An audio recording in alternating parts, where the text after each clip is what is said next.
بالله من الشيطان الرجيم. بسم الله الرحمن الرحيم. ولقد قال لهم هارون من قبل يا قوم إنما فتنتم به وإن ربكم الرحمن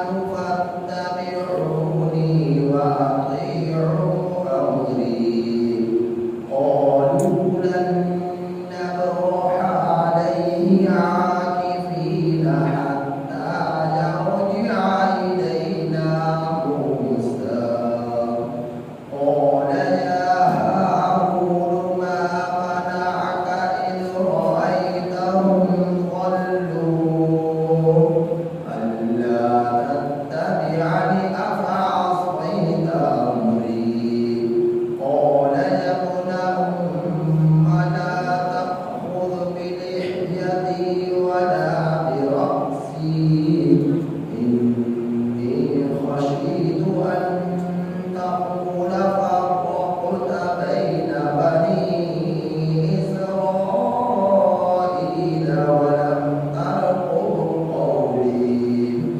قال فما خطبك يا سامري؟ قال بصرت بما لم يبصروا به فقبضت قبضة من أثر الرسول فقبضت قبضة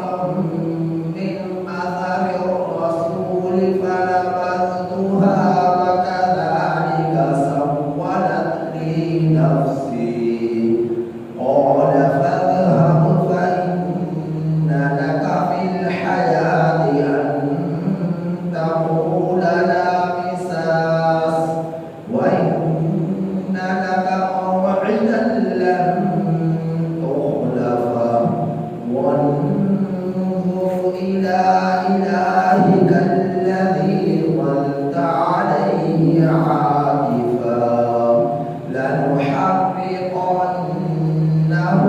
ثم لننسفنه في اليم نسفا. إنما إلهكم الله الذي لا إله إلا هو وسع كل شيء